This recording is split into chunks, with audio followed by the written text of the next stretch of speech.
Allah berfirman surat Al-Mulk ayat 23, Qul huwallazi ansha'akum wa ja'ala lakumus sam'a wal absara wal afidah qalilan ma tashkurun.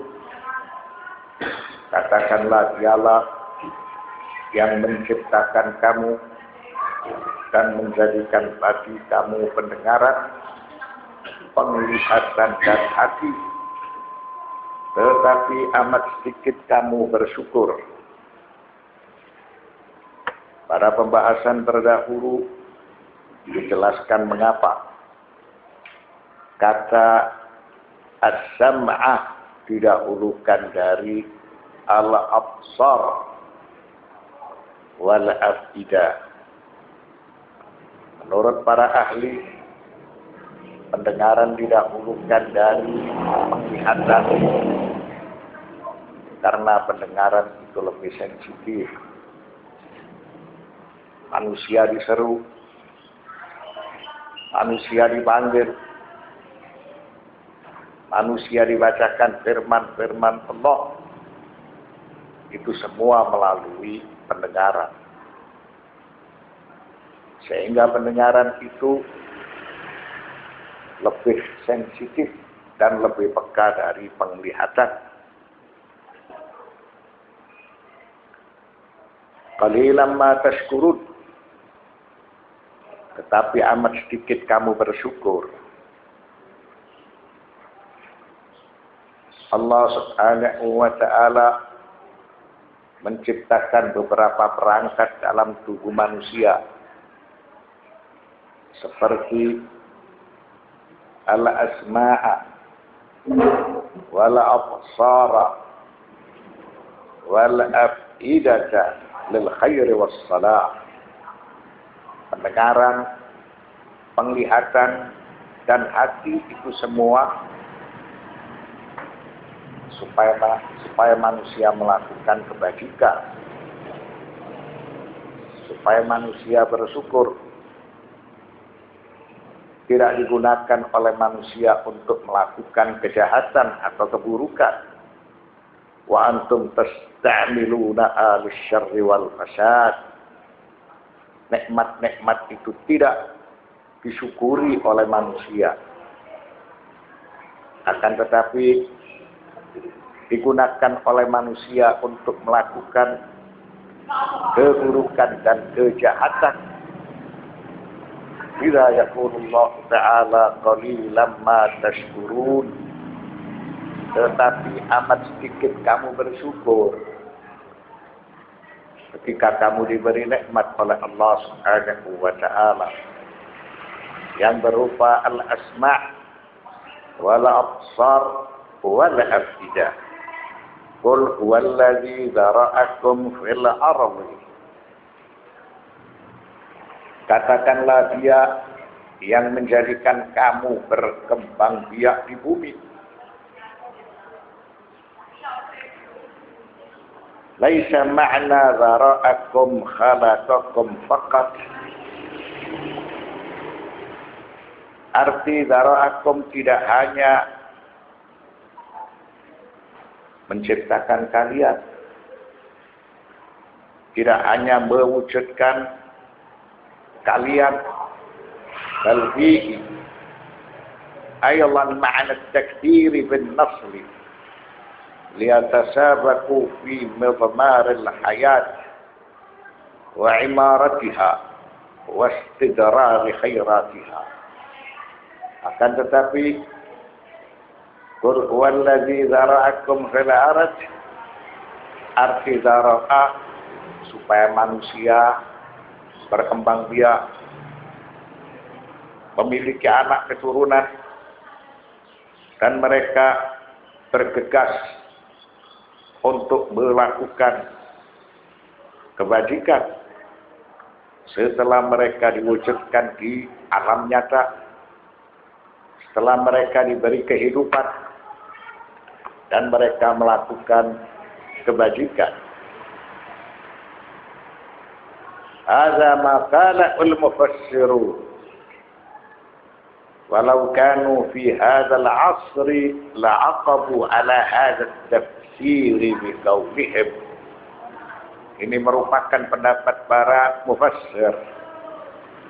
Sampai sekarang ini pendapat itu tidak berubah. Allah Subhanahu wa ta'ala dialah yang menjadikan manusia serta manusia berkembang biak di muka bumi agar manusia bersyukur dan melakukan kebajikan. Namun apa yang didapatkan sekarang? Yang didapatkan sekarang ada perubahan-perubahan yang luar biasa. Tuanul khabra tatasabaqul yawm fi midmar tasalluh. Manusia sekarang berusaha untuk membatasi jumlah. Bahkan mereka menciptakan senjata-senjata pemusnah massal. Dan mereka merampas hak-hak orang yang tidak berdaya. Melakukan eksploitasi. Melakukan monopoli. Dan menimbun. Sehingga terjadi kelaparan, kemiskinan, dan mengurangi jumlah manusia. Allah Subhanahu wa ta'ala menciptakan manusia supaya manusia berkembang biak. Supaya manusia bangun peradaban. Supaya manusia melakukan kebajikan. Tidak dengan sebaliknya. Manusia menciptakan senjata pemusnah massal. Manusia merampok hak-haknya orang yang kalah nasib. Manusia melakukan eksploitasi. Manusia melakukan monopoli.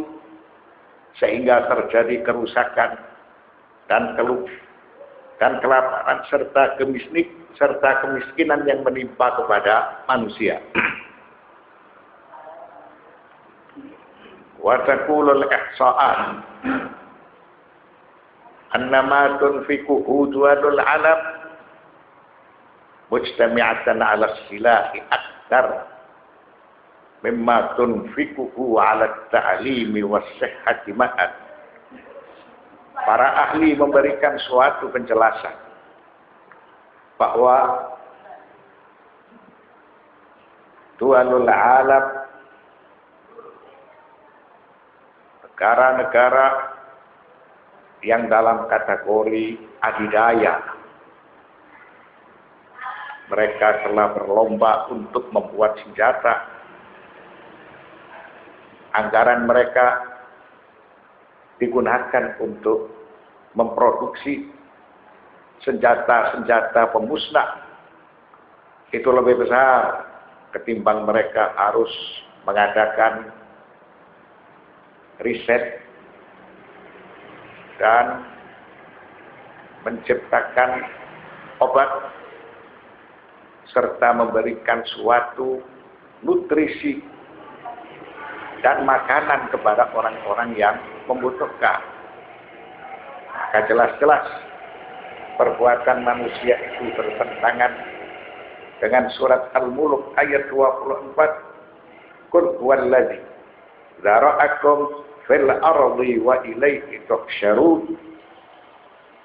Katakanlah dialah yang menjadikan kamu berkembang biak di muka bumi dan hanya kepadanya lah kamu kelak dikumpulkan.